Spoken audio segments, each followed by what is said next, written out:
नहीं ने पग नहीं ने अरे वाह वाह शो केवा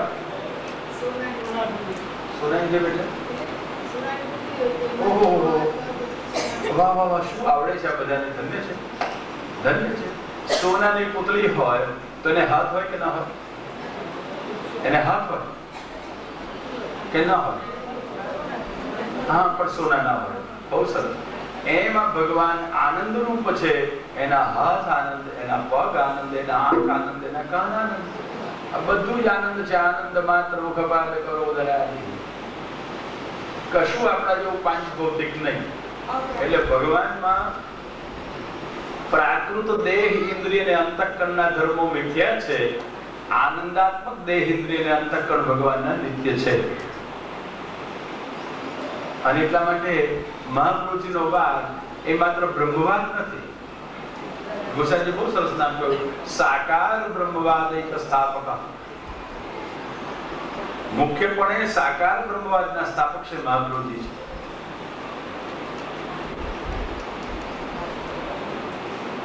છે બ્રહ્મ સાકાર છે નિરાકાર નહીં પછી ઓળખવું પડે આ સાકાર નું નિરાકાર શું કહેવાય નિરાકાર એટલે આકાર વગરનું એવું નહીં પણ જેમાં પ્રાકૃત આકાર નથી અપ્રાકૃત આકાર છે એનું નામ નિરાકાર નિર્ગુણ એટલે ગુણ વગરનું નહીં જેનામાં પ્રાકૃત ગુણો નથી પણ અપ્રાકૃત દિવ્ય ગુણો તો છે એનું નામ નિર્ગુણ આવું બ્રહ્મ છે અને આ ભગવાનના સ્વરૂપમાં એટલા માટે નિર્દોષતા છે વર્ણીયતા આનંદ માત્ર માટે પ્રાણી માત્ર મધે છે ને અને એ સાચા અર્થમાં પૂર્ણાનંદ તો ભગવાન છે એટલે આનંદ માટે મથનાર પ્રાણી માત્રને માટે જો વર્ણનીય સ્વરૂપ હોય તો પૂર્ણાનંદ ભગવાન જ્યાં પ્રાકૃત દેહેન્દ્રિય નો સર્ગ મિથ્યા છે શું કરે છે આમાં નિર્દોષ ભગવાન વર્ણનીય ભગવાન ધામના સ્વેન સદા નિરસ્તકો હક પોતાના ધામથી હંમેશ માટે અજ્ઞાનના અંધકારને અવિદ્યાને કે કાપટ્યને સંપૂર્ણપણે સદાને માટે દૂર કરી દે છે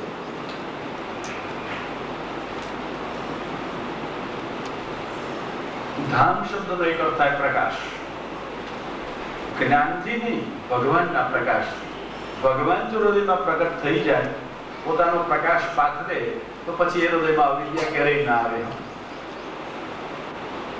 અથવા ધામ એટલે વાસસ્થાન ભગવાનને રહેવાની જગ્યા ભગવાન જે હૃદયને પોતાને રહેવાનું સ્થાન બનાવે પોતાનું ધામ બનાવે ત્યાં ભગવાન મેળાથી ત્યાં કઈ અવિદ્યા આવે કયું કાપટ્ય આવે અને સદા હંમેશ માટે ચાલી જાય તો ભગવાનના પ્રકાશથી જ્યારે અવિદ્યા દૂર થાય ત્યારે જ્ઞાન માર્ગ અને સ્વયં ભગવાનના સ્વરૂપથી દૂર થાય ત્યારે ભક્તિ માર્ગ આ બંને પ્રકારે પણ નિર્દોષ ભગવાન છે વર્ણી ભગવાન છે અને સત્યમ પરમ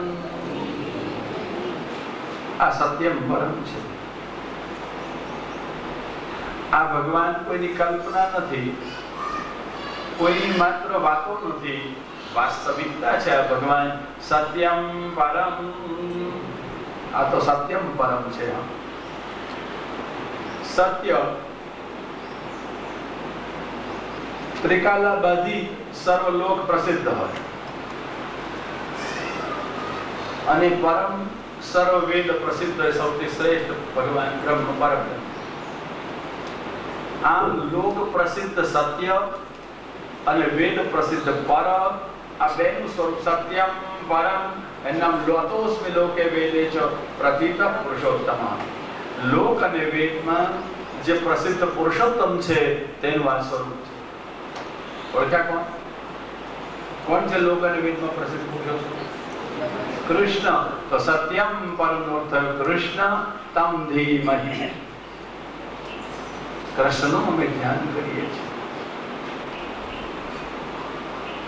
પ્રશ્ન એ થયો કે સીધે સીધું વ્યક્તિ કેમ કહેતા નથી કૃષ્ણનું અમે ધ્યાન કરીએ છીએ આ સત્યમ પરમ શું કરે કેવું ચાર અક્ષર ને બદલે બે અક્ષરમાં પતી ન જાય અને ઓછું જાણનારા માણસો બહુ બોલ્યા કરે. હા, બહુ લાંબુ બોલ્યા કરે. તમે કોઈ પણ માણસ પાસે થોડી વાર ચૂપ રહેજો, જો તમારાથી રહેવાય તો, અને સામાન્ય બોલવા દો, તો સામો માણસ કેટલું બોલશે? બોલ્યા કરશે. આ બહુ બોલે એટલે સમજવું. હા, અક્કલ ઓછી હોય, સિવાય કથા કરનાર. આ તમારા મનમાં આવ્યું એટલે હું સમજી ગયો. આ ડાક્ટર મારી સામે તાકી રહ્યા હતા એટલે હું સમજી ગયો કે આ કથાકાર બહુ બોલતો હોય. પણ આ સાચી વાત છે. અક્કલ ના હોય એનામાં, એને અક્કલ ભગવાને આપતો હોય, એ પોતાની અક્કલ એને ના હોય. સમજી ગયા? અચ્છા, શું કહેતા હતા? વાહ, શું કહ્યું તું મેં? બહુ બોલે એનામાં અક્કલ ઓછી હોય. અક્કલ ઓછી હોય, વગર વિચારવું બોલે, વગર જોઈતું બોલે, ન બોલવા જેવું બોલે, સ્થાન ન હોય તો બોલે, કામ ન હોય તો બોલે, ન બોલવું હોય તો બોલે. બસ બોલવું છે માટે બોલવાનું, કારણ વગર બોલવાનું. અટકી ન શકે કે કોણ હોય આવા ઓછી અક્કલ વાળા. તમે ખાતરી કરજો પોતાની સામે જોઈને. હા, વગર જરૂર બોલીએ છીએ કે નથી બોલતા? બોલીએ છીએ ના. અક્કલ તમારા નથી એવું નથી કેવું મારે તો. ફક્ત પોતાની પરીક્ષા જ કરીએ છીએ, વગર જોઈતું બોલીએ છીએ. અને વૈષ્ણવ માટે તો હૃદયથી પણ નિષેધ કર્યો છે. હમ પહેલા શિક્ષાપત્રમાં વૈષ્ણવ જીવન ઘડતર કે વૈષ્ણવ જીવન વિવેક હૃદય ચરણોએ બતાવ્યું. ત્યાં કે છે નિરુદ્ધ વચનો વાક્યમ આવશ્યકમ ઉદાહરણ. ભગવાનના સંબંધ વાળું બોલે પણ હા, વ્યવહારમાં રહીએ છીએ, બોલ્યા વગર ન ચાલે. તો કેટલું બોલવાનું? આવશ્યકમ, ખપપૂરતું. અચ્છા, આપણે જ્યારે બોલીએ ત્યારે ખપપૂરતું બોલીએ છીએ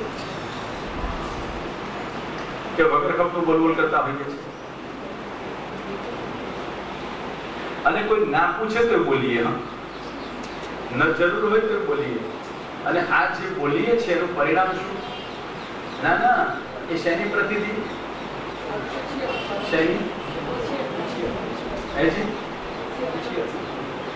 ઓછી તમારે કેવું હોય તો મને શું, પણ તપાસ કરજો આપણે શું કરી રહ્યા હોઈએ છીએ.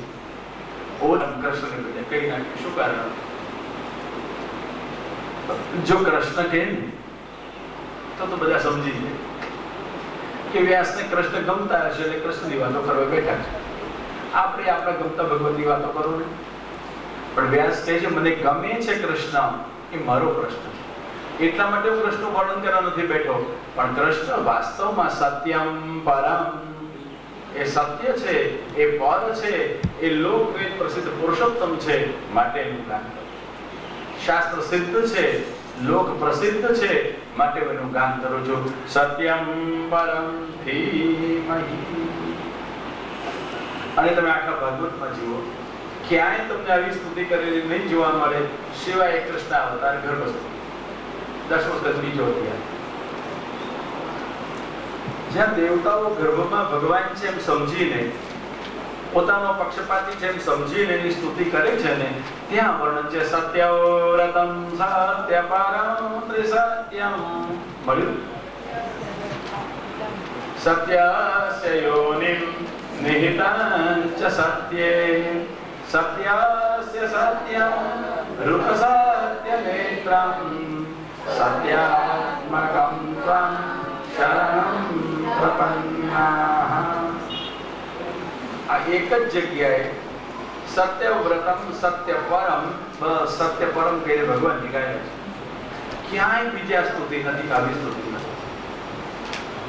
અને સત્યમ પરમ માટે પરમ સત્યમ એનું વર્ણન કર્યું. સમજાયું? માટે કૃષ્ણનું જ વર્ણન. બીજી રીતે કહું છું કે ભાગવતમાં કૃષ્ણનું જ વર્ણન છે.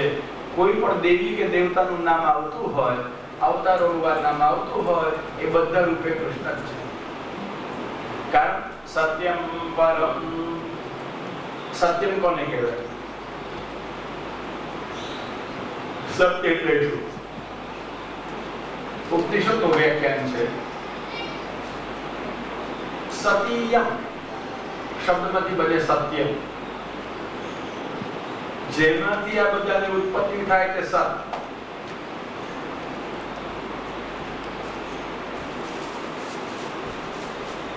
જેમાં બધાની સ્થિતિ થાય તે યમ,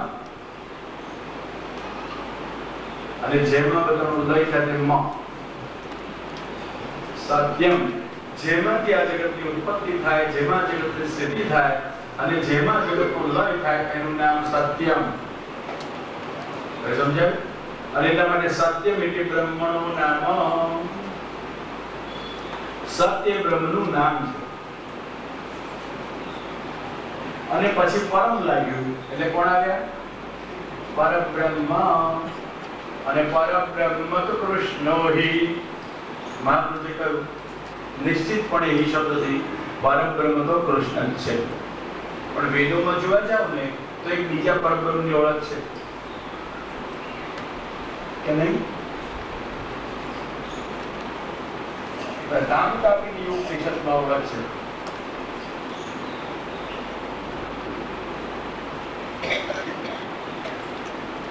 રમન્તે યોગિનો યસ્મિન ચિદાનંદે પરત્મનિ ઇતિ રામપદેનાસૌ પરબ્રહ્મા વિધીયતે. ઉપનિષદમાં રામને પણ પરબ્રહ્મ કહેલા છે. તો સત્યમ પરમમાંથી પરબ્રહ્મ અર્થ આપણે કરીએ તો પરબ્રહ્મમાં રામ લેવા કે કૃષ્ણ લેવા? વ્યાસને શું અભિલષિત છે? કારણ રામ પરબ્રહ્મ અને કૃષ્ણ પણ પરબ્રહ્મ સદા શોભે.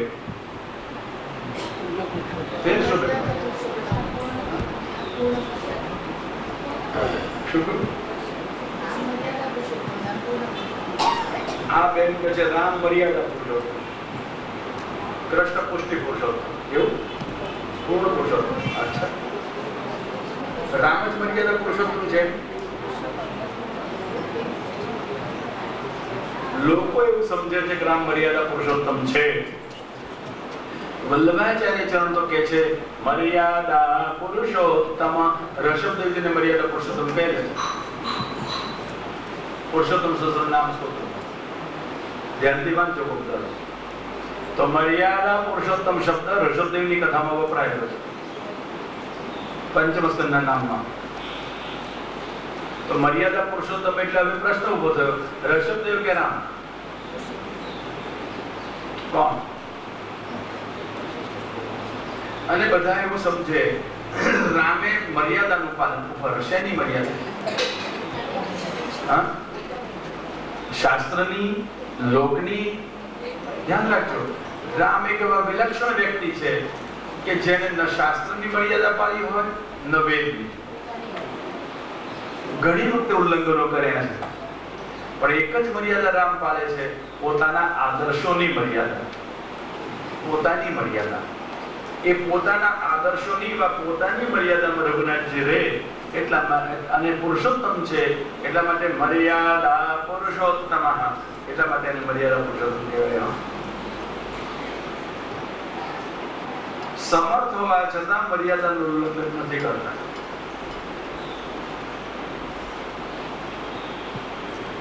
એટલા માટે રામ મર્યાદા પુરુષોત્તમ.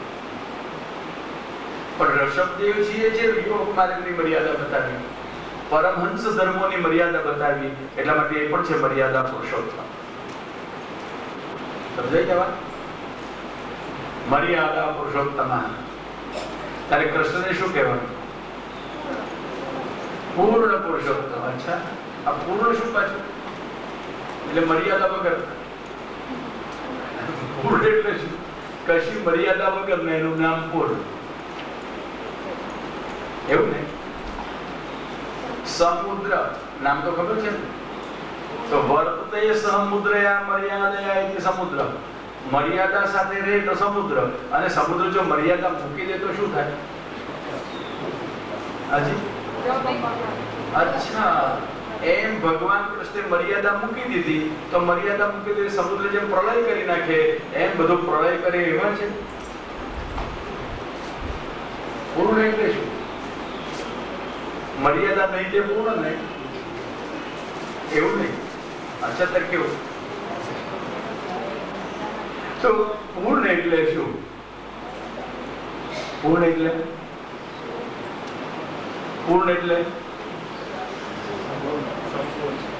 સમજી ગયા? પૂર્ણ અખંડમ મંડલાકારમ, અખંડ મંડલ શૂન્ય એનું નામ પૂર્ણ. શૂન્ય છે ને? હા,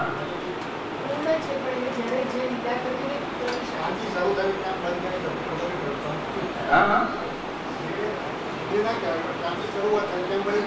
ઉભા રહો.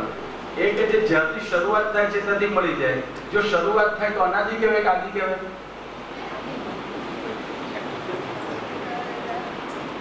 મુશ્કેલ નહીં નડે આપણને. મને તો કશું વાંધો નથી, માની લીધું. હવે સમજાય તો પૂર્ણ કોને કહેવાય? શૂન્ય તમે કહેતા હો તો કહી દઉં. શૂન્ય પૂર્ણ હોતો હોય તો એકલાની આ બાજુ શૂન્ય શૂન્ય ઉમેરા જાવ, વાંધો છે તમને? હું તમને 1 રૂપિયા આપું, પછી તમને કેટલા મેળા ઉમેરીને આપશો? આ બાજુ ના, કેટલા ઉમેર? કશી કિંમત નહીં મેળાની તો એ ખરી. યાદ રાખજો, બ્રહ્મને શૂન્ય કહેશો તો શૂન્યવાદ કહેવાય. બૌદ્ધોનો મત. હા, બુદ્ધોના 4 મત છે ને, મહાયાન, હિનયાન, 2 ના પંથો પડે. બુદ્ધના પછી જ આવું થયું. બધે આવું થયું. બધા ધાર્મિકોમાં મૂળ પુરુષના ગયા પછી ફાટા પડવા મળે. પુષ્ટિ માર્ગમાં નથી પડે. આજની નહીં, જૂના જમાનાથી વાત કરું છું. હા, કેમ ફાટો જુદો ખરો કે નહીં? સમજી ગયા? મૂળ પુરુષ પછી બધાના ફાટા પડવા પડે.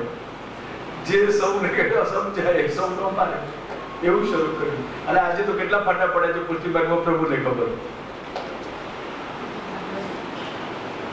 જેટલા જેટલા વક્તા એટલા મારે.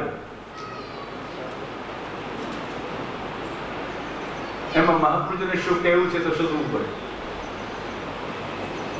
તમે જ ગ્રંથો પણ નિર્ણય કરો એ ચૂકાયો છે. એમ બધા માર્ગોમાં મૂળ પુરુષ પછીથી ફાંટાઓ પડતા ગયા. બુદ્ધના પછી 2 ફાંટા પડ્યા, મહાયાન અને હિનયાન.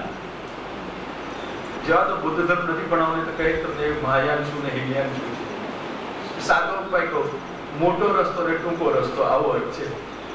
જે તત્વને પામવાનો બુદ્ધે રસ્તો બતાવ્યો હતો એના 2 ભાગ પડ્યા.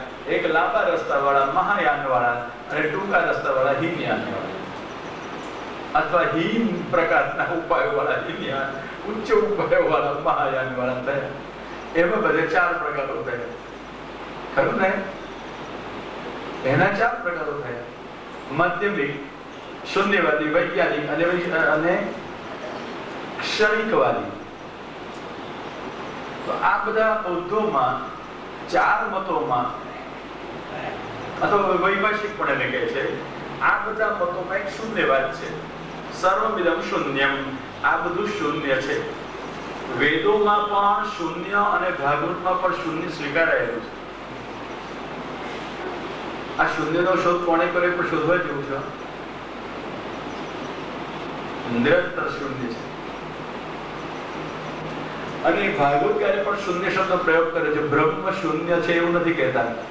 શૂન્ય કે તો શૂન્યવાદ થાય. અહીંયા શું કહે છે? શૂન્યવાદ અપ્રતર્ક્યમ. 12મા સ્કંદમાં 4થા અધ્યાયમાં બ્રહ્મનું નિરૂપણ કર્યું. કેવું છે બ્રહ્મ? શૂન્યવાદ. શૂન્ય નથી, શૂન્ય જેવું છે. શૂન્યની કેટલી કિંમત સમજી ગયા ને? એકડાની આ બાજુ ચડાવો તો 10 ગણી કિંમત વધારે મૂકશે. અને એકડાની આ બાજુ ડેસિબલ પોઈન્ટ કરીને આ બાજુ ચડાવવા માંડો તો 10 ગણી કિંમત ઘટાડી મૂકશે. તો શૂન્યની કિંમત કેટલી?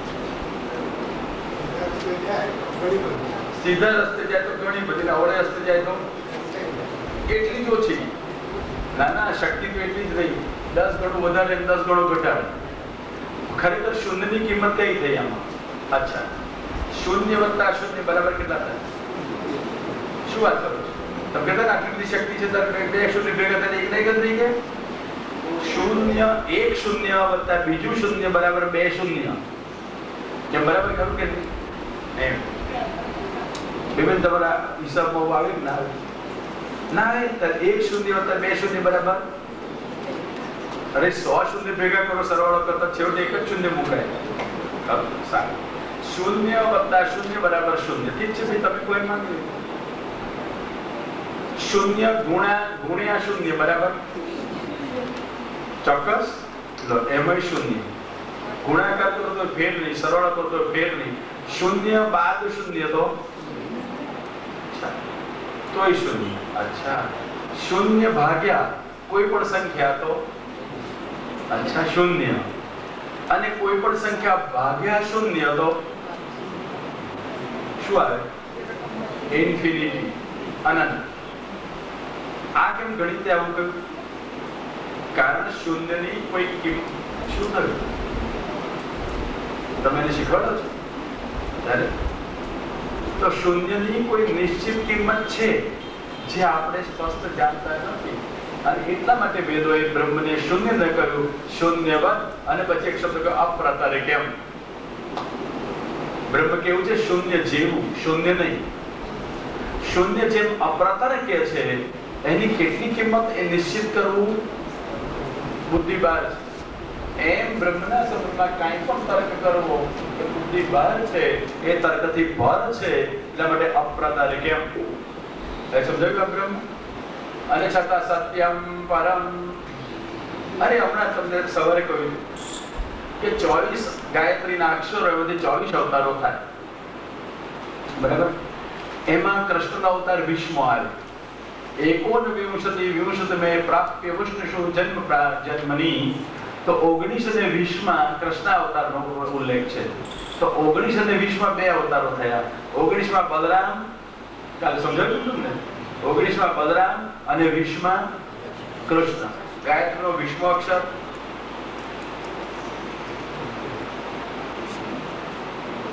ન. ગણજો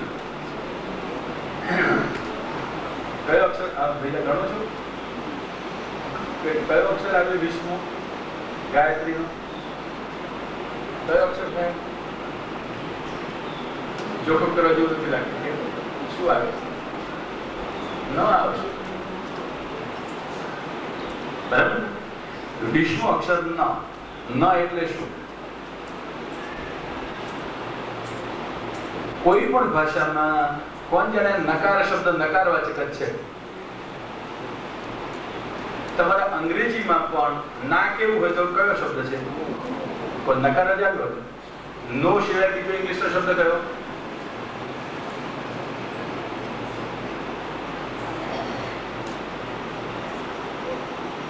બોલવે. એમ નો સિવાય ઇંગ્લિશનો કોઈ શબ્દ જ નથી નકાર માટે. વારે વાહ. શું? ના કહેવા માટે નથિંગ કહેવાનું, નોટ કહેવાનું. શું કહેવાય છે? શું ડાક્ટર સાહેબ? નાનપણમાં કંઈક વાંચ્યું હતું, ખરું ખોટું તું જાણું યાર. NAY એટલે શું? એટલે શું? હા, મારે એ જ કેવું છે. પણ એટલે શું? નકાર જ થયો ને. ને એટલે NAY, ને એટલે નો નો જ અર્થ થાય. સમજાય ને? નો સિનોનિમ છે. વાહ. પણ ત્યાં શું આવ્યો? નકાર જ આવ્યો. મારે એ કેવું છે. ઇંગ્લિશમાં તમારી પાસે બે શબ્દો છે પણ નકારાત્મક છે, અને ગુજરાતીમાં ના નહીં, એમાં શું આવ્યું? નકારાત્મક જ આવ્યો. ક્યાંથી આવે નકાર? આ ગાયત્રીનો 20મો નકાર, એનું નામ કૃષ્ણ. સમજ્યા? કશું જ નહીં એનું નામ કૃષ્ણ.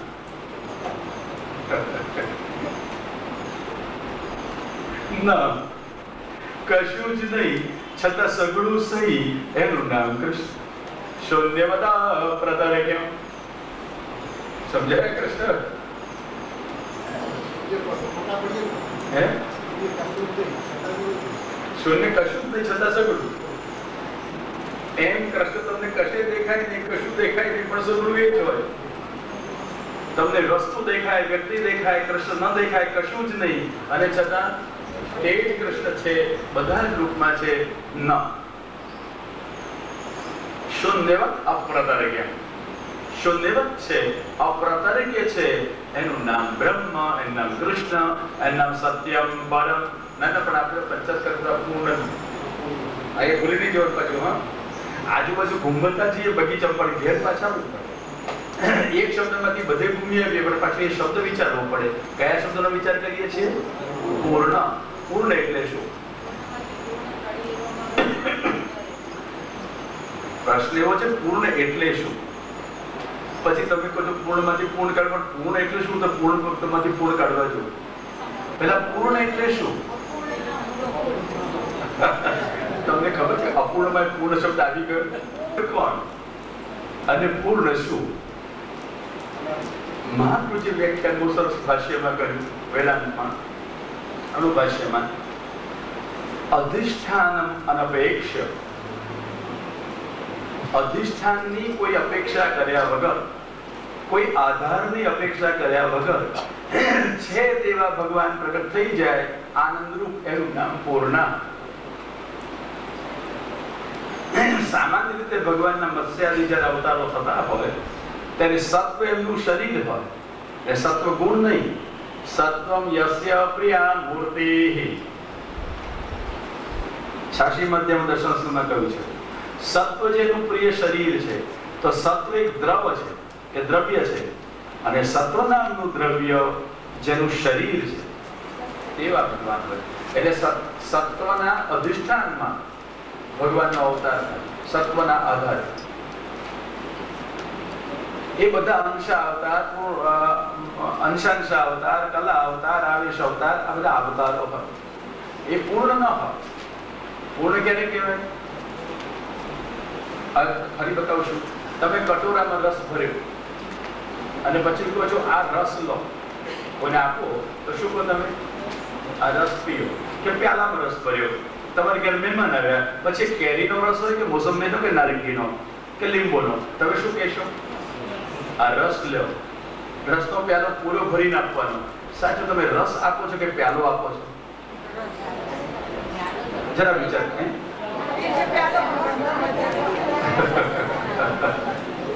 તમે મારો નાનો પ્રશ્ન છે, તમે રસ આપો છો કે પ્યાલો આપો છો? હવે પેલા ભાઈ યુક્તિ શોધી કાઢી. આપીએ છીએ પ્યાલો, પણ પ્યાલામાં રસ. એનો અર્થ જેટલો પ્યાલો છે એટલો તો રસ નહીં ને. પાછા પ્યાલા બે પ્રકારના હોય. એક છેતરામણા પ્યાલા, કે ના સમજે છેતરામણા પ્યાલા એટલે અંદર જેનું પેટ ફૂલાવેલું હોય, એટલે આમ અંદરથી ગોળાકાર ઉત્સવેલું, ઉપરથી પ્યાલો. અરે મને કહું કે આ રસ આપ્યો આવા પ્યાલામાં, પછી તો કહું આટલું બધું તો મને ના પચે, આટલું મારે નથી પીવું. તમે પીઓ, કશું ના થાય. તો તને નહીં પણ મને તો થાય, મારે નથી. તો કે ભલા માણસ અંદર બહુ નહીં નીકળે. કેમ નહીં નીકળે? પ્યાલો તો ભરેલો છે. એ તો પ્યાલો ભરેલો છે, પણ અમારે આવું જ રાખવું પડે. બધા બહુ આવતા હોય આવું પીવડાવે. પણ છે શું? તો કે તમે પ્યાલો પીશો એટલે મેં જવાબ આપશે. લોકો આ પહેલું સાંભળું છું, પ્યાલો જવાબ આપતો હોય. તારો પ્યાલો બોલતો પ્યાલો છે? તો કે ભાઈ બોલશે, તમને ખબર પડશે. અને ખરેખર મેં હિંમત રાખી, હું તો પી ગયો, અને પછી પ્યાલો ખરેખર બોલ્યો કે હું અધૂરો જ છું. પ્યાલો અંદરથી બોલો. તમે જોયે છે ને આ પ્યાલા શું કહો છે એને? મગ કહેવાય. અચ્છા, આપણને કઈ આવડે નહીં. મગ કહો છો એને? મગ તો ભલા માણસ પેલા દાણાને કહેવાય. તમે મગ કહો છો એને? એ તમે મગ કહેતો કે જગ કહેતા હોય, જે જાણે તમે જાણો. મગ છે એનું નામ શું? ફૂલેલા અંદરથી પ્યાલા. મગની ઠગકો, આવા શબ્દ આપણે ગમે. આ ઠગ પ્યાલા કહેવાય. હવે ઠગ હોય કે શાહુકાર હોય, તમે પ્યાલો આપ્યો તો રસ લો કહો છો અને પ્યાલો આપો છો, તો જેટલો પ્યાલાનું માપ હોય પછી ઠગ પ્યાલાનું કે શાહુકાર પ્યાલાનું, ખરું? એટલો રસ ઓછો થાય કે ન થાય? હવે સમજાય મારી વાત? એવી રીતે સત્વાત્મક ભગવાન પધારે તો સત્વ બહાર અને અંદર આનંદ હોય, એ રૂપે આનંદ હોય. અથવા લોઢાના ગોળામાં જેમ અગ્નિ તપાવોને ફેલાઈ જાય એમ સત્વાત્મક શરીરમાં ભગવાન વ્યાપીને રહેલા હોય. ખરું, બે પ્રકાર થઈ શકે. તો પણ જેટલું વ્યવધાન છે એટલું સત્વ તો થયું, શુદ્ધ તો પૂર્ણ તો ન રહ્યું ભગવત્વ. અને એટલા માટે સત્વના અધિષ્ઠાન વગર, કોઈ પણ આધાર વગર બસ ભગવાન પ્રગટ થઈ જાય એનું નામ પૂર્ણ. હવે સમજાઈ ગયું? આનું નામ પૂર્ણાવતાર. જે કૃષ્ણમાં સત્વનું વ્યવધાન નથી, સત્વમાં કૃષ્ણનો આનંદ પ્રગટ નથી, આનંદરૂપ કૃષ્ણ પ્રગટ થઈ ગયા, સત્વની જરૂર ન પડે, આવું સ્વરૂપ એને કહેવાય પૂર્ણ.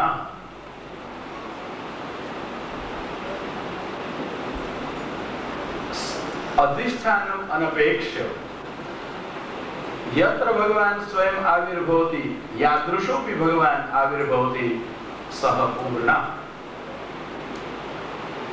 આનંદાત્મક કે રસાત્મક ભગવાન કોઈ આધારની અપેક્ષા વગર પ્રગટ થઈ ગયા, એનું નામ સત, એનું નામ પૂર્ણ. અને કૃષ્ણ પૂર્ણાનંદો હરિ કૃષ્ણ. ખરું ને? એ પૂર્ણાનંદ હરિ છે, કારણ એના આનંદ સિવાય બીજું કોઈ તત્વ જ નથી, કોઈ એનો આધાર નથી. આનંદ જ આધાર અને આનંદ જ આધેય. આધાર અને આધેય એવો ભેદ એમાં ન હોય. હવે સમજાયું? આનું નામ પૂર્ણ.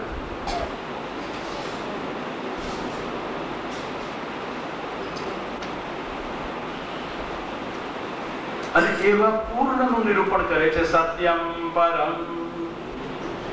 પછી શું કરવાનું એનું? ધીમહિ અમે ધ્યાન કરીએ છીએ.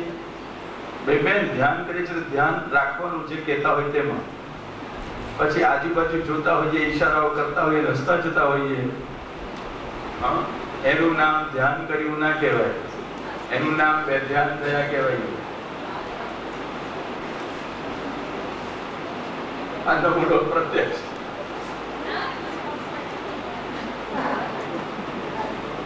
તું ગભરાઈ શું કરી ગયા? સમજાયું?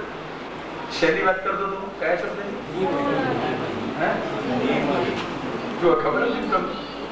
હા, એ તો આજુબાજુથી સાંભળ્યું. ધીમહિ. ધીમહિ એટલે અમે ધ્યાન કરીએ છીએ. મને એક નાની વાત એમાંથી સમજાઈ હમણાં, એ કહું. સત્યમ પરમ ધીમહિ, પરમ સત્યનું અમે ધ્યાન કરીએ છીએ. તો નાની વાત કહું, સત્યનું જેણે ધ્યાન કર્યું નથી એ પરમ સત્યનું ધ્યાન ક્યાંથી રાખવાનું? આપણે જીવનમાં સત્યનું ધ્યાન રાખીએ છીએ, બોલીએ છીએ સત્ય હોય છે, વર્તીએ છીએ સત્ય હોય છે, આચરીએ છીએ સત્ય હોય છે, વિચારીએ છીએ સત્ય હોય છે. આપણા જીવનમાં સત્યનું સ્થાન કેટલું? સત્યનું ધ્યાન રાખીએ છીએ કે ક્યાંક અસત્યથી ગુંગળાઈ ન જાય? સમજાઈ ગયું? અસત્યનું ધ્યાન રાખીએ છીએ કે સત્યનું?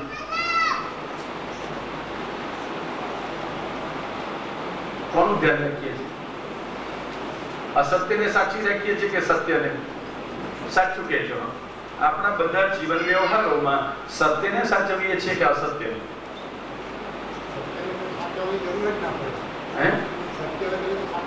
સત્યને સાચવવું પડે છે, સત્યને સાચવીને રાખવું પડે. હા, સત્યને બચાવવાનું બહુ અઘરું પડે છે, બહુ સાચવવું પડે. અસત્યને સાચવવું પડે, સત્યને સાચવવું તો પડે. સત્ય માટે બહુ સહન કરવું પડે એને સાચવવા માટે. પણ આપણે કોને સાચવીએ છીએ? સાચું કહું, સત્યને પણ નહીં, અસત્યને પણ નહીં. આપણે કોને સાચવીએ છીએ? પોતાના સ્વાર્થને. જો આપણો સ્વાર્થ સત્યથી થતો હોય તો આપણને સત્યનો વાંધો નહીં, અને જો સ્વાર્થ અસત્યથી સધાતો હોય તો અસત્યનો આપણને છોશ નથી. સત્ય પણ ચાલે, અસત્ય પણ ચાલે, પણ શું થવું જોઈએ?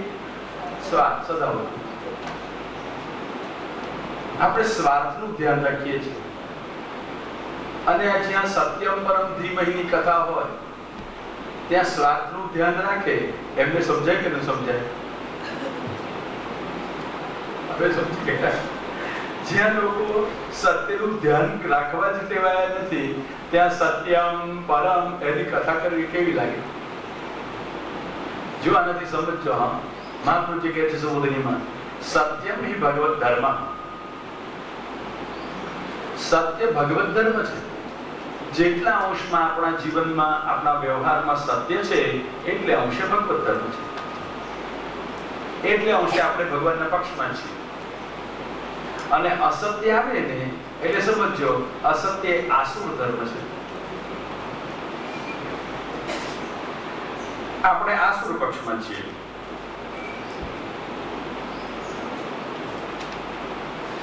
ભાગવતકાર કહે છે, ભાગવત તો પછી સાંભળજો, લીલા તો પછી સમજજો, પહેલા સત્યમ પરમ ધીમહિથી શરૂ કરજો. સત્યને સાચવતા શીખીએ, સત્યમ પરમ સચવાઈ રહે છે. જેને સત્યને સાચવ્યું નથી એ ભગવાનને સાચવી શકતો નથી.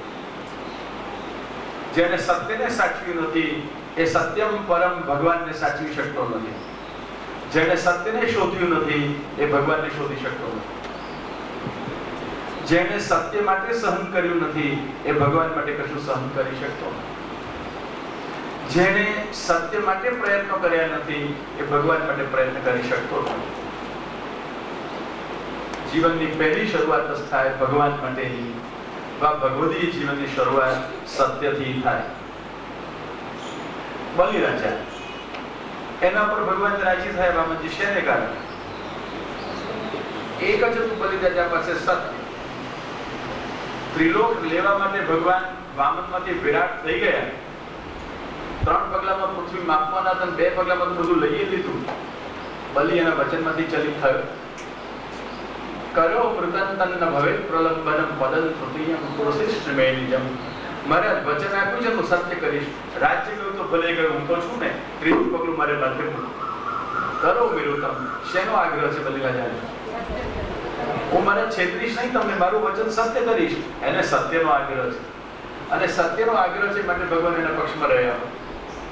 માટે વામનજી બલિ સાથે પાતાળમાં ગયા, ઇન્દ્ર સાથે સ્વર્ગમાં ન ગયા. બલિ સાથે પાતાળમાં ગયા. કારણ બલિના જીવનમાં શું હતું? એક આત્મનિવેદન કરનારો ભક્ત છે બલિ, અને બલિના જીવનમાં સત્ય છે. બલિ તો મર્યાદા માર્ગમાં આવે, અને આપણે બધા તો કયા માર્ગમાં? પુષ્ટિ માર્ગમાં. એટલે બલિ જો મર્યાદા માર્ગમાં તેને સત્યનું અવલંબન કરવું પડે, અને આપણે તો પુષ્ટિ માર્ગ વાળા એટલે મર્યાદા સાથે લેવા દેવા નહીં, એટલે સત્ય વગર બધું જ ચાલે. એવું ને? ભૂલ ન કરતા, ભૂલ ન કરતા. આપણે મોટે ભાગે ભાઈ જાણે કે અજાણે સત્યનું ગળું દબાવી રહ્યા છીએ. પેલા ઉપનિષદના ઋષિ એટલા માટે કદાચ રડતા હશે.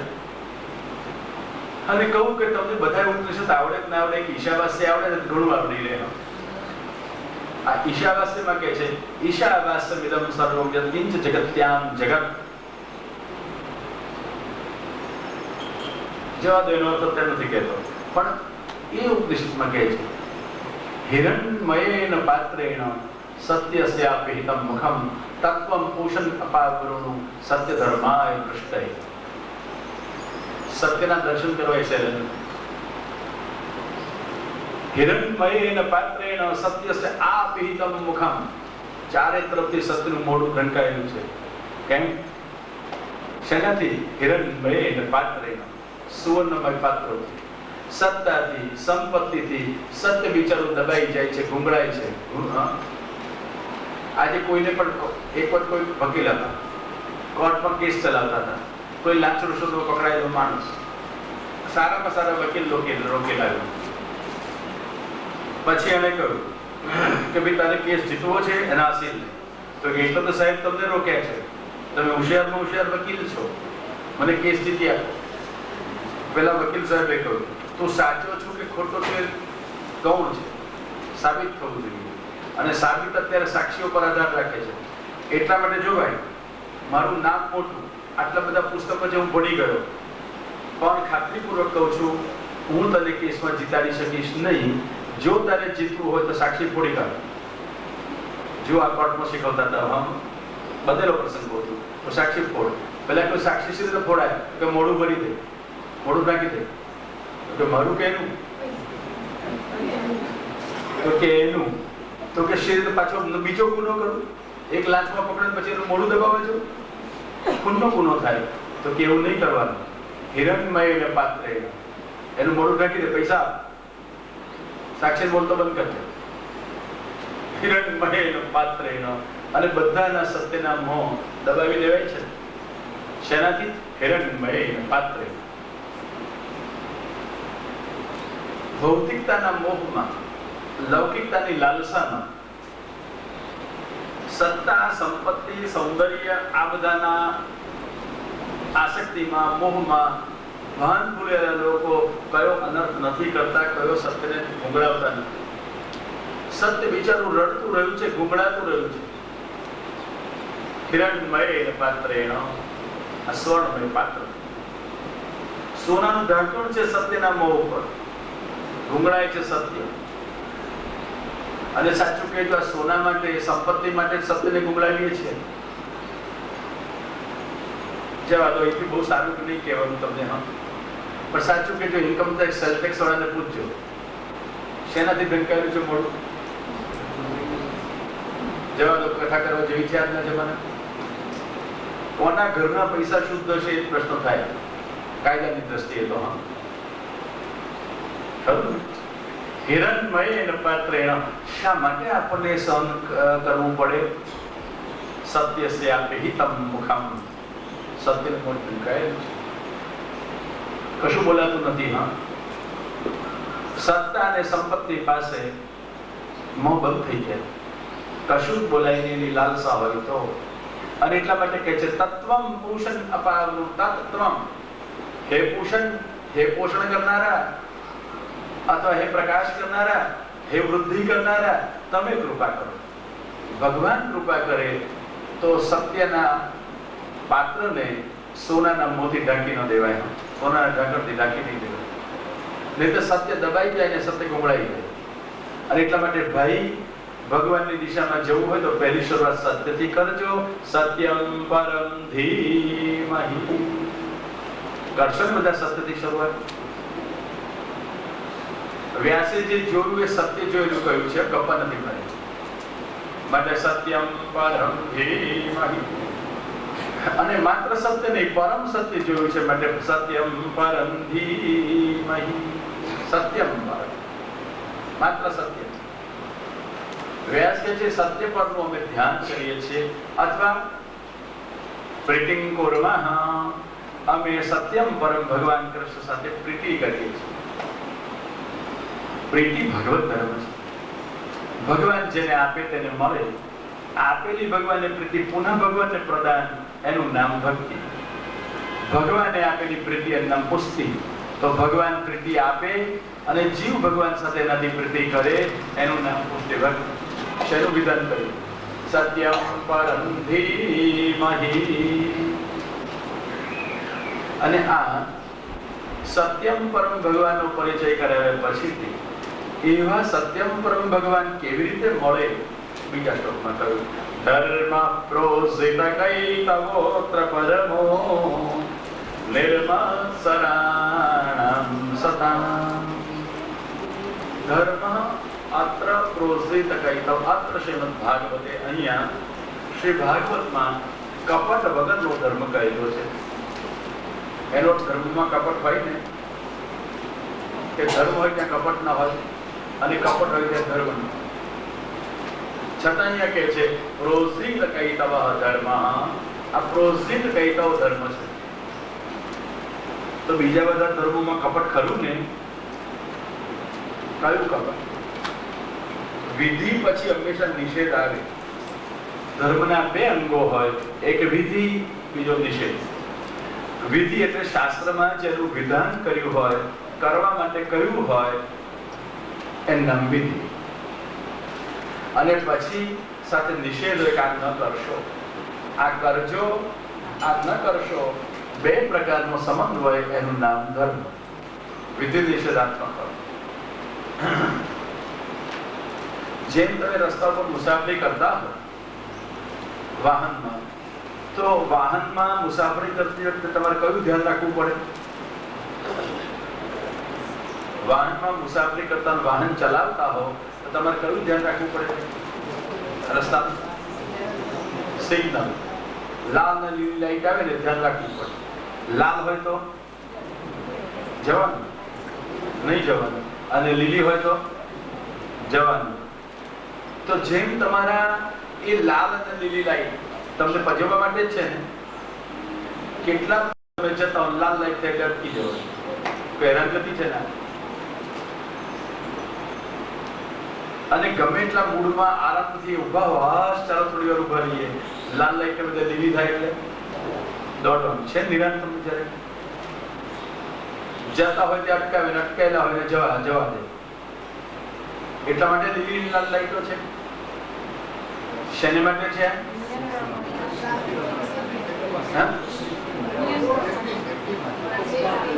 તમારી સલામતી માટે, તમારા સુખ માટે. તો જેમ આ લાલ લાઈટ એમ શાસ્ત્રમાં નિષેધ ન કરશો, પેલા ન જશો નીચે, અને લીલી લાઈટ જાઓ એમ કરો. શાસ્ત્રમાં કરો કે તે વિધિ, ન કરો કે તે નિષેધ. હંમેશા ધર્મ વિધિ નિષેધાત્મક હોય, પણ વિધિ બતાવ્યા પછી નિષેધ આવતો જ હોય. જેમ બ્રાહ્મણ માટે કહ્યું છે, અહરહ સંધ્યા ઉપાસિતવ્યા, રોજ સંધ્યા કરવાની. પણ સૂતક હોય તો અર્ઘ્યાંતા માનસી સંધ્યા, પાછો વિકલ્પ આવ્યો, એ સંધ્યા નહીં કરવાની. અર્ઘ્યાંત માનસી સંધ્યા કરવાની. શું થયું? આ વિધિ પછી પાછો નિષેધ. શું કહેવાય? કઈ તો ભાઈ એકવાર હા તો હા, એકવાર ના તો ના. એવો ધર્મ બતાવો ને. બોલો હોય કે નહીં? કરો તો કરો ને ના કરો તો ના કરો. છે એવો ધર્મ કોઈ કે નથી? એકવાર પેલા ભીમસેન ને થયું, યુધિષ્ઠિર મહારાજ દાદા ભીષ્મ પાસે આવેલા, બધા ધર્મો પૂછતા હતા. ભાગવતમાં કથા છે 9મા અધ્યાયમાં, જાત જાતના ધર્મો કુરુક્ષેત્રમાં પૂછ્યા. મહાભારતમાં અનુશાસન પર્વમાં બધી વાતો છે, બહુ ધર્મો પૂછ્યા. એટલે ભીષ્મ દાદાએ ધર્મો સમજાવ્યા. એમાં પાછા આ કરવાનું, આ ન કરવાનું, આને કરવાનું, આને નહીં કરવાનું, આ સમય કરવાનું, આ સમય નહીં કરવાનું. આ સમજીને પેલા ભીમસેનને તો અક્કલ ચક્રાવી ચડી ગઈ. યુધિષ્ઠિરને એ બધું સમજણ પડવા માંડી, કારણ કે ધર્મરાજા હતા. અને ભીમસેન તો ઘોડો પણ ગદા ઘુમાવતા આવડે, અક્કલ ચલાવવાની વાત ઓછી હતી. એટલે ભાઈને તો મૂંઝવણ થઈ ગઈ. એમણે કહ્યું, દાદા આ યુધિષ્ઠિર મોટા ભાઈને તો બધા ધર્મો સમજાવ્યા, એ તો સૂક્ષ્મ બુદ્ધિ વાળા છે, તો સમજી ગયા. પણ મારે જો સ્થૂલ બુદ્ધિ વાળો હોય ને, એને આ ધર્મ ખબર ના પડે. આ કરવાનું, આ નહીં કરવાનું, અમુક સમય કરવાનું, અમુક સમય નહીં કરવાનું, અમુક સંજોગોમાં કરવાનું, અમુક સંજોગોમાં નહીં કરવાનું, અમુક સાથે કરવાનું, અમુક સાથે નહીં કરવાનું. આ કડાકૂટ બહુ છે. એના કરતા સાદું સુધી એક જ કહો, કરવાનું કે નહીં કરવાનું, બસ એટલું જ બતાવો. ધર્મ સેવા સમય છે. કયો ધર્મ હોય તો દાદાને પૂછ્યું, ભીમે એવો ધર્મ બતાવો ક્યાં તો કર એવું કહો, ક્યાં તો ન કરીશ એવું કહો. બસ પછી આ કર, આ નહીં કર, બે નહીં કહેવાય. તમે ધર્મ જાણનારા છો દાદા, ધર્મ જાણનારમાં શ્રેષ્ઠ છો ને, એવો ધર્મ બતાવો ને કે નહીં કરવાનું એટલું જ પણ કહો, અથવા કરવા પણ એક જ. હા, 100 કામનું લિસ્ટ નહીં આપશો કે નહીં કરવાના. એક જ કહો મારે શું નહીં કરવાનું, અથવા એક જ કહો મારે શું કરવાનું. દાદા કહે છે, કરવાનું તો 100 મળશે, પણ ન કરવાનું એક કરજે, ધર્મ થઈ જશે. જાણો છે ધર્મ? બધો ધર્મ એમાં સમાઈ જાય. કરશો? બતાવો. કરવું હોય તો બતાવો, નહીં તો નકામું શું કામ તમે ચાલી પૂછો ઉતારો. બહુ સરસ કહ્યું દાદા ભીષ્મે. ભીમ તને બધી ના ખબર પડે, એટલું તો ખબર પડે ને. આ નહીં કરવાનું, એક જ વાત કહીશ, એક જ કામ ના કરીશ, બધો ધર્માગ્નિ. કયો? આત્મનઃ પ્રતિકૂલાની વરેષામ ન સમાચરે. તમને જે ન ગમતું હોય બીજા સાથે ના કરશો. કરશો ને આવું? તમને કોઈ ઘાટા પાડે તો ગમે તો તમે કોઈને ઘાટા ના પાડશો. એષ ધર્મ સનાતનઃ. હવે સમજાય ગઈ વાત? કોઈ તમારું અપમાન કરે તમને ગમે ને? ના ગમે તો તમે કોઈનું અપમાન ના કરશો. તમારી સાથે કોઈ કપટ કરે તમને ગમે? ના ગમે તો તમે કોઈની સાથે કપટ ના કરશો. તમારી સાથે કોઈ ક્રોધ કરે તે ગમે? નથી ગમતું તો તમે કોઈની સાથે ક્રોધ ના કરશો. લો, આ એશ ધર્મ સનાતન. આટલું સહેલો છે, અઘરો છે આ ધર્મ. તમને જે ન ગમતું હોય બીજા પ્રત્યે ના કરશો. કશું નથી ગમતું પોતાને. હવે લિસ્ટ લાંબુ બનશે કે નાનું બનશે? લાંબુ બને તો લાંબુ હવે તમારે નક્કી કરવાનું. આત્મના પ્રતિકૂલાની પરેશાન ન સમાચરે. અને એ જ ધર્મ આજની ભાષામાં કહું, treat the others as you want to be treated by them. હવે સમજાઈ ગયો ધર્મ? બીજાને એવી રીતે રાખજો જેવી રીતે બીજા પાસે તમે અપેક્ષા રાખતો કે તમને રાખે. જો બીજા પાસેથી સ્નેહની અપેક્ષા હોય તો તમે સ્નેહ રાખજો. બીજા પાસેથી તિરસ્કારની અપેક્ષા હોય તો તિરસ્કાર કરજો. બીજા પાસે સરળતાની અપેક્ષા હોય તો તમે સરળતા રાખજો. બીજા પાસે છલ કપટની અપેક્ષા રાખતા હોય તો તમે છલ કપટ કરજો. બોલો ડોક્ટર સાહેબ શું કરું? બસ આત્મના પ્રતિકૂલાની પરેશાન સમાચારે. તમને પ્રતિકૂળ લાગે કોઈના પ્રત્યે ના આચરશો. આટલું નાનું સૂત્ર શીખી લઈએ કેવું સારું થાય ને? આપણને ના ગમે એવું સામે જોડ ના કરવું. શું નથી ગમતું એ તો સુધી કરજો તમે. ખરું ને? કેટલો વ્યવહાર આખો બદલાઈ જશે, જીવન બદલાઈ જશે. તમારું અપમાન કોઈ કરે તમને ગમે છે? બસ તો તમે કોઈનું અપમાન ન કરશો. તમને કોઈ ઘટા કરી ગમે છે? નથી ગમતું તો તમે કોઈને ઘટા ના કરશો. શું કરશો? તમને ગળે ઉતરે છે કે નથી ઉતરતું? આ સમજાય છે કે બેન સમજી લાગી ગઈ છે? મને હમણાં બેને શીખવાડ્યું કે તમને કથામાં બહુ થાય ને, મને બધા હું બધાને શીખવતો ભલે પણ બધા બહુ મને શીખવતા હોય કે જો કથા બહુ ગાવે ને તો ચિંતા નહીં કરવાની. તો તને શું કરવાનું? તો કે નમામિ યમુના, તમારે આટલું જ બોલવાનું, બાકીના બધા બાકી બોલ્યા કરશે. પણ જો કોઈ બોલતા જ નથી. પણ પછી એવું થાય મને ઊંઘ આવતી હોય અને હું નમામિ યમુના કરું કે બાકીના બધું બોલ્યા કરે. તમારે બે જોકા ખાઈ લેવા અને વધારે ઊંઘ તો બધાને યમનાષ્ટક કરવા. એટલે બધાને યમનાષ્ટક કરવાનો લાભ પણ મળે. બીજા એક બેન મને સજેશન કર્યું, મોઢા પડતો નહીં પણ આ વાયા બીજા બધા કરતા હોય કે ચાલ એમને કોને આ કથામાં અમને તો ઊંઘ આવે ને, એમને તો ના આવે, એમને તો બોલ બોલ કરવાનું છે, એવું છે પણ અમારે તો સાંભળ સાંભળ કરવાનું. અને સમજણ ના પડે એટલે ઊંઘ આવે, રસ ના પડે તો ઊંઘ આવે. તો જરા રસ પડે એટલે નારાયણ નારાયણ જરા તાપોટા પડાવે, અમારી ઊંઘ ઉડી જાય. આ તો ધૂને બોલાવતા નથી, વચ્ચે ભજને ગવડાવતા નથી. નહીં તો ભજન ગવડાય એટલી વાર જરા કે માછી તો હળવાશ લાગે કે ના લાગે. આ તો બધું ટેન્શન છે. અને એમાં કોઈ પ્રશ્નો પૂછે એટલે તો ગવડાવ. આવડતું હોય તો અડધું ભૂલી જઈએ, સામે જુએ એટલે કેમ. અને આપણને પૂછવું હોય તો પૂછાય પણ નહીં. આવી બધી મુશ્કેલ થઈ જાય. એના કરતા થોડીક ધૂન બોલાવે તો આપણે હળવાને એ હળવા. અને બે ચાર એમને બકાસાના જોકા જે ખાવું હોય તે એ ખાઈને આપણે પણ ખાઈ લઈએ. બીજા કે 3 કલાક બેસવાની ટેવ બેસીને તો પગ ઊંચા નીચા કરીએ, પાણી પીએ તો પાણી પીએ, તમે ધૂન કરાવતા તમારી ધૂન અમે પૂરી કરી લઈએ. આ ધૂન બોલાવતા હોય તો કેવું ના ગમી તમને વાત કે ગમી? મને થયું યાર મને ધૂન કશી હોય તો ધૂન બોલાવું. જ્યાં ભગવાન બિરાજે બીજી ધૂન જ ના હોતી હોય તો ધૂન શું કરવાનો હતો? આ કથામાં કશું કહેવું ના હોય તો ધૂન બહુ સારી વસ્તુ છે. વખત જેને વધે ધૂન કરાવે નાની. પણ મને તો આ ત્રીજો દાડો થયો, ત્રીજો દાડો થયો અને આપણે ક્યાં છીએ કથામાં? પહેલા સ્કંદનો પહેલા અધ્યાયનો પહેલો શ્લોક ચાલે છે અને બીજો શરૂ કરે. પેલા બેન એટલે પહેલો જ દાડો છે આપણે.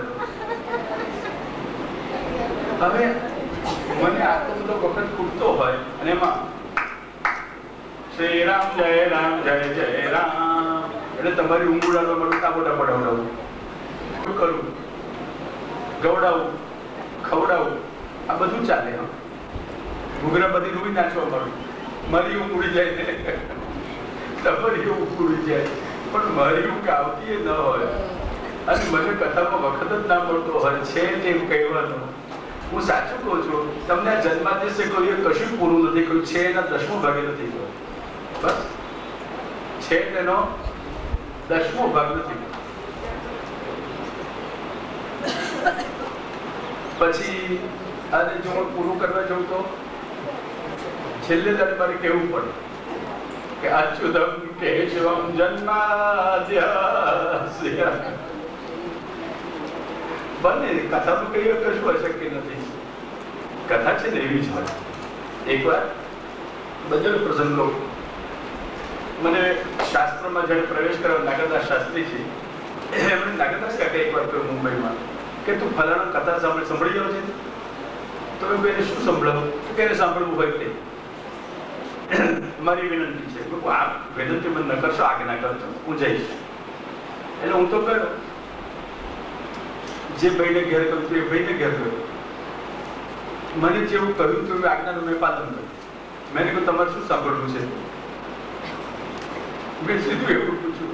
મને કાકાએ કહેલું એને જે સાંભળ્યું સંભળાવ છે, તમારે ભાગ્યો સંભળાવ્યું નહોતું કહ્યું. મને શું કહેલું? જે સાંભળ્યું સંભળાવ છે એને હું તૈયાર થઈને જ કહું જે સાંભળ્યું મારે સંભળાવવાનું. એટલે પછી ગાળો સાંભળી ગયો, ગીતો સાંભળવા હોય, ઉખાણા સાંભળવા હોય, વેદાંત સાંભળવું હોય, વ્યાકરણ સાંભળવું હોય, ન્યાય સાંભળવો હોય, સાહિત્ય સાંભળવું હોય, ભાગવત, ગીતા, રામાયણ, બ્રહ્મસૂત્ર જે સાંભળવું હોય મારે તૈયારી રાખવી પડે. જે સાંભળવું એ સંભળાવશે. તો હું તો એને ઘેર ગયો અને એને પૂછ્યું શું સાંભળવું છે? તો પેલો મને શું બોલવા થવા દો ને તો કે છે નંદ મહોત્સવ. આ તો ફરમાઈશ કરતો એટલે તું મને કહ્યું. મને તો પેલા કાકાનું ફરમાન પાડવાનું હતું. હું થવા દે નંદ કે આનંદ ભયો નંદ સ્વાત્મજ ઉત્પન્ને જાતા લાલો મહામના આભૂય વિપ્રાન વેદ જ્ઞાન સ્નાતર શોચેર લંકૃત નંદ કે આનંદ ભયો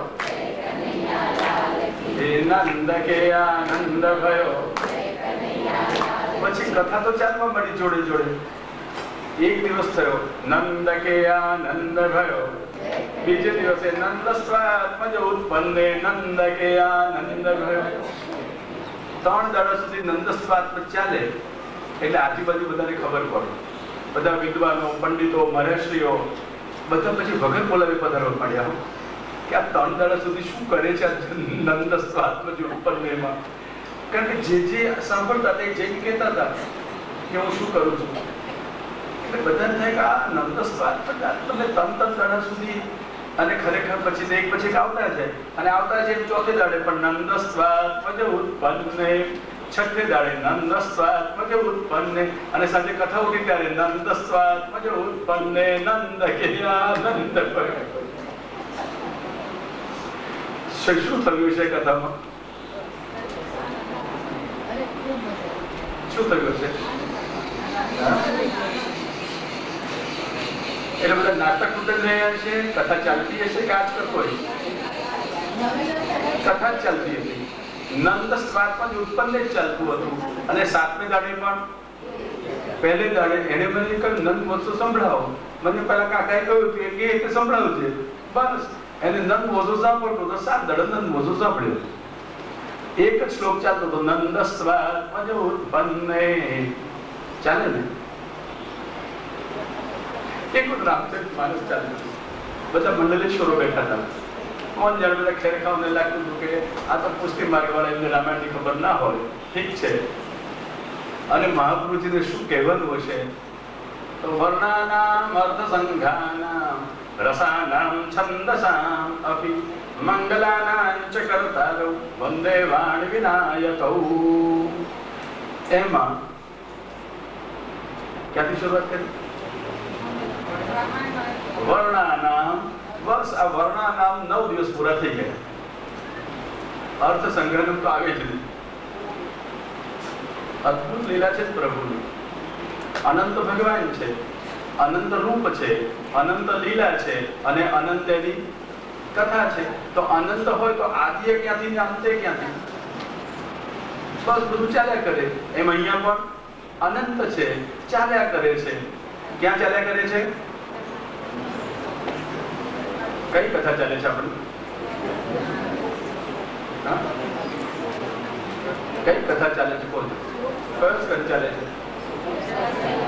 એમ હું પહેલા સ્કંદની કથા કરું છું. 10મા સ્કંદનો 5મા અધ્યાયની કથા કરું છું. હું કયા સ્કંદની કથા કરું છું? બોલજો.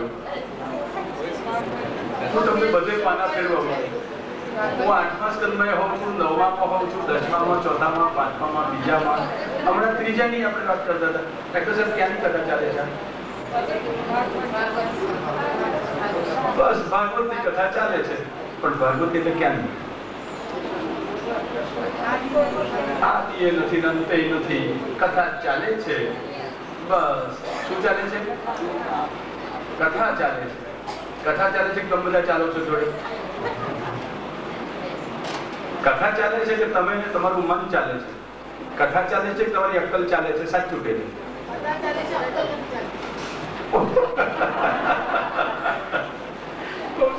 આ બે છે. કથા ચાલે છે પણ અક્કલ નથી ચાલતી. તો બુદ્ધિ પ્રેરક કૃષ્ણ સે પાર કરવા માટે એટલે અક્કલ ચલાવશે. સમજાયું? કોણ ચલાવશે? બુદ્ધિ આપી છે, પ્રેરશે અને એટલા માટે પછી પ્રેરણા થશે. એટલે કથા ચાલશે ને પછી અક્કલે ચાલશે અને પછી જીવન પણ ચાલશે. હા, અખંડ છે, અનંત છે આ ભગવાનની લીલા. ક્યાં અંત હોય અને ક્યાં આદિ. અનાદિ અનંત લીલા સ્વરૂપ છે, એનું જ્ઞાન છે. અને એટલા માટે ધર્મ પ્રોસિત કઈ તપોત્ર. અહીં તો કપટ વગરનો ધર્મ છે. મેં તમને કહ્યું એવું કશું કપટ હતું? કયો છે કપટ વગરનો ધર્મ? કથા સાંભળો. કયો ધર્મ? શ્રવણ નામનો ધર્મ નિષ્કપટ ધર્મ છે. કથા સાંભળો, વિધિ કર્યો, પછી નિષેધ છે. નિષેધ છે ક્યારે ન સાંભળજો. કોઈ કે સૂતકમાં સંધ્યા ન થાય, બરાબર, કથા તો સંભળાય. ભલે પૂજા ન થાય ભાગવતજીની, પણ કથા તો સંભળાય. કથા સાંભળવામાં કોઈ નિષેધ ન. તો પાલકથી ન સંભળાય, તમારો ગરબો શરૂ થશે. શિવોવર્ધન